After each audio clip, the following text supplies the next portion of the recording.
அன்பான இறை மக்களே, உங்கள் அனைவரையும் நம் ஆண்டவர் இயேசு கிறிஸ்துவின் நாமத்தினால் வாழ்த்துகிறேன். இன்று இறை வார்த்தையில் 2 பெண்களுக்கு ஆண்டவர் குழந்தை பாக்கியத்தை கொடுக்கிறார். பழைய ஏற்பாட்டில் மனோவாகு என்பவருடைய மனைவி மலடியாய் இருந்தார். ஆண்டவர் அவர் மீது இரக்கம் கொண்டு அவருக்கு குழந்தை பாக்கியத்தை கொடுத்தார். அவர் சிம்சோனை பெற்றெடுத்தார். இன்றைய நற்செய்தியில் செக்கரியா மற்றும் எலிசபெத் வயது முதிர்ந்தவர்களாயும் அவர்களுக்கு குழந்தை பேறு இல்லை. ஆண்டவர் அவர்களுக்கும் குழந்தை பாக்கியத்தை கொடுத்தார். அந்த குழந்தைதான் திருமுழுக்கு யோவான். இறைவாக்கினர் எலியா மீண்டும் வருவார் என மக்கள் எதிர்பார்த்திருந்தார்கள். திருமுழுக்கு யோவான் தான் மக்கள் எதிர்பார்த்திருந்த எலியா. ஆனால் மக்கள் அவரை கண்டுகொள்ளவில்லை. இந்த 2 பெண்களுக்கு மட்டுமல்ல, விவிலியத்தில் இன்னும் அநேக பெண்களுக்கு ஆண்டவர் குழந்தை பாக்கியத்தை கொடுத்திருக்கிறார். இதிலிருந்து ஆண்டவரால் செய்யக்கூடாத காரியம் ஒன்றுமில்லை. ஆண்டவர் நினைத்தால் எல்லாவற்றையும் செய்ய வல்லமையுள்ள தேவன் அவர் என்பதை நாம் உணர்ந்து கொள்ள வேண்டும். அன்பின் ஆண்டவரே, எங்கள் விண்ணக தந்தையே, உம்மை போற்றுகிறோம், உம்மை புகழ்கிறோம், உம்மை ஆராதிக்கிறோம், உமக்கு நன்றி கூறுகிறோம் அப்பா. கடந்த இரவு முழுவதும் எங்களை பாதுகாத்த தேவனே உமக்கு நன்றி ராஜா. இந்த புதிய நாளை எங்களுக்கு ஆசீர்வதித்து கொடுத்திருக்கிற கிருபைக்காக நன்றி தேவனே. இந்த புதிய நாளிலே உம்முடைய புதிய ஆசீர்வாதங்களால் எங்களை நிரப்புகிற கிருபைக்காக நன்றி ராஜா. ஆண்டவரே, நீர் வல்லமையுள்ள தேவன். உம்மால் செய்யக்கூடாத அதிசயமான காரியம் ஒன்றும் இல்லை தேவனே. நீர் வல்லமை மிக்க தேவன், மகிமைக்குரியவர். இன்றும் கூட அநேக பிள்ளைகள் குழந்தை பாக்கியத்திற்காக ஜெபித்துக் கொண்டிருக்கிறார்கள் அப்பா. எங்களுக்கு ஒரு குழந்தை இல்லையே என்று கவலையோடும் கண்ணீரோடும் எத்தனையோ மக்கள் தினமும் போராடி ஜெபித்துக் கொண்டிருக்கிறார்கள் அப்பா. அவர்கள் மீது இரக்கம் காட்டும் அப்பா. அவர்களுக்கு அந்த மலடி என்கிற பெயரை எடுத்து போட்டு அவர்களுக்கு குழந்தை பாக்கியத்தை கட்டளையிடும் அப்பா. அவர்களுடைய கண்ணீரை கண்ணோக்கி பாரும் அப்பா. ஆண்டவரே, குழந்தை பாக்கியத்தை கட்டளையிடும் அப்பா. அப்படியே நீர் செய்கிற கிருபைக்காக நன்றி தேவனே. நன்றி ராஜா. மனோவாகின் மனைவிக்கும் எலிசபெத்துக்கும் குழந்தை பாக்கியத்தை கொடுத்த தேவன், சாராளுக்கும் ரெபேக்காளுக்கும் குழந்தை பாக்கியத்தை கொடுத்த தேவன், இதோ இப்பொழுது என்னோடு இணைந்து குழந்தை பாக்கியத்திற்காக ஜெபித்துக் கொண்டிருக்கிற ஒவ்வொரு பிள்ளைகளுக்கும் குழந்தை பாக்கியத்தை கட்டளையிடும் அப்பா. அவர்களுக்கு ஒரு கர்ப்பத்தின் கனியை கொடுத்து ஆசீர்வதியும் தேவனே. அப்படியே செய்கிற கிருபைக்காக நன்றி ராஜா. நன்றி தேவனே. ஆண்டவரே, எங்கள் குடும்பத்தில் ஒவ்வொரு மக்களையும் ஒப்பு கொடுக்கிறோம் தேவனே. ஒவ்வொருவரையும் தொட்டு ஆசீர்வதியும் அப்பா. எல்லோரையும் ரத்த கோட்டைகளை ஒப்பு கொடுக்கிறேன். இயேசுவின் நாமத்தில் ஜெபிக்கிறேன். ஆமீன். முதல் வாசகம் நீதி தலைவர்கள் நூலிலிருந்து வாசகம். அதிகாரம் 13, இறைவார்த்தைகள் 2 முதல் 7 மற்றும் 24 முதல் 25. அந்நாள்களில் சோராவை சார்ந்தவரும் தான் குலத்தவருமான ஒருவர் இருந்தார். அவர் பெயர் மனோவாகு. அவர் மனைவி மலடியாய் இருந்ததால் குழந்தை பெறவில்லை. ஆண்டவரின் தூதர் அப்பெண்ணுக்கு தோன்றி அவரிடம், நீ மலடியாய் இருந்ததால் இதுவரை குழந்தை பெற்றெடுக்கவில்லை. ஆனால் இனி நீ கருவுற்று ஒரு மகனை பெற்றெடுப்பாய். இப்பொழுது கவனமாயிரு. திராட்சரசமோ மதுபானமோ அருந்தாதே, தீட்டான எதையும் உண்ணாதே, ஏனெனில் நீ கருவுற்று ஒரு மகனை பெற்றெடுப்பாய். சவரக்கத்தி அவன் தலை மீது படக்கூடாது, ஏனெனில் பையன் பிறப்பிலிருந்தே கடவுளுக்கென நாசீராக இருப்பான்.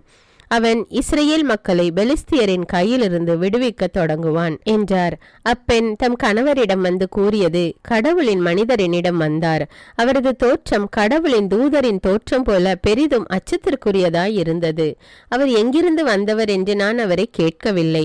அவரும் எனக்கு தம் பெயரை அறிவிக்கவில்லை. அவர் என்னிடம், இதோ நீ கருவுற்று ஒரு மகனை பெற்றெடுப்பாய். ஆகவே நீ திராட்சரசமோ மதுபானமோ அருந்தாதே, தீட்டான எதையும் உண்ணாதே, ஏனெனில் பையன் பிறந்த நாள் முதல் இறக்கும் நாள் வரை கடவுளுக்கென நாசீராக இருப்பான் என்றார். அப்பெண் ஒரு மகனை பெற்றெடுத்து அவனுக்கு சிம்சோன் என பெயரிட்டார். பையன் வளர்ந்து பெரியவன் ஆனான்.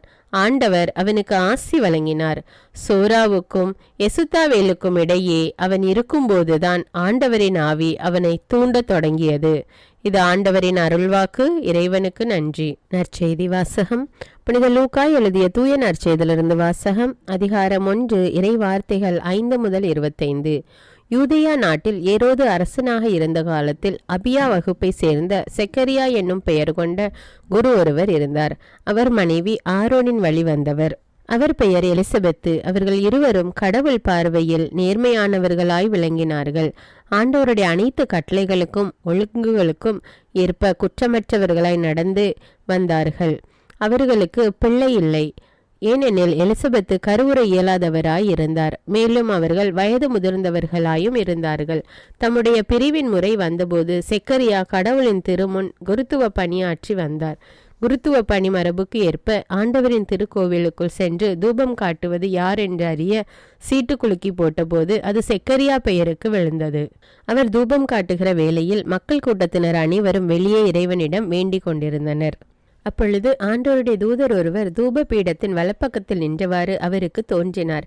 அவரை கண்டு செக்கரியா அச்சமுற்று கலங்கினார். வானதூதர் அவரை நோக்கி, செக்கரியா, அஞ்சாதீர், உமது மன்றாட்டு கேட்கப்பட்டது. உம் மனைவி எலிசபெத்து உமக்கு ஒரு மகனை பெற்றெடுப்பார். அவருக்கு யோவான் என பெயரிடுவீர். நீர் மகிழ்ந்து பேரு வகை கொள்வீர். அவரது பிறப்பால் பலரும் மகிழ்ச்சி அடைவர்.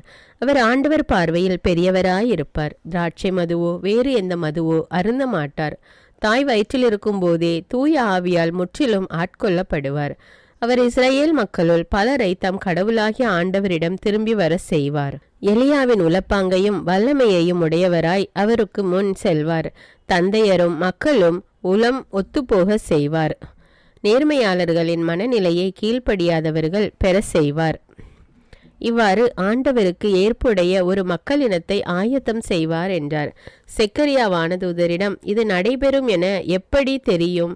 நான் வயதானவன், அதுபோல் என் மனைவியும் வயது முதிர்ந்தவராயிற்றே என்றார். அதற்கு வானதூதர் அவரிடம், நான் கப்ரியேல், கடவுளின் திருமுன் நிற்பவன். உம்மோடு பேசவும் இந்த நற்செய்தியை உமக்கு அறிவிக்கவும் அனுப்பப்பட்டேன். இதோ பாரும், உரிய காலத்தில் நிறைவேற இருக்கும் என்னுடைய வார்த்தைகளை நீர் நம்பவில்லை. ஆதலால் அவை நிறைவேறும் வரை நீர் பேச்சற்றவராயிருப்பீர். உம்மால் பேசவே இயலாது என்றார். மக்கள் செக்கரியாவுக்காக காத்திருந்தனர். திருக்கோவிலில் அவர் காலந்தாழ்த்துவதை குறித்து அவர்கள் வியப்படைந்தார்கள். அவர் வெளியே வந்தபோது அவர்களிடம் பேச முடியாமல் இருந்தார். ஆதலால் அவர் திருக்கோவிலில் ஏதோ காட்சி கண்டிருக்க வேண்டும் என அவர்கள் உணர்ந்து கொண்டார்கள். அவர் அவர்களிடம் சைகைகள் வாயிலாக உரையாடி வந்தார். பேச்சற்றே இருந்தார். அவருடைய திருப்பணி காலம் முடிந்ததும் அவர் வீடு திரும்பினார். அதற்கு பின் அவர் மனைவி எலிசபெத்து கருவுற்று 5 மாதமளவும் பிறர் கண்ணில் படாதிருந்தார்.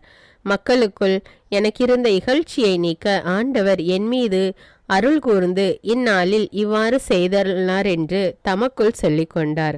இது கிறிஸ்துவின் நற்செய்தி. கிறிஸ்துவே உமக்கு புகழ்.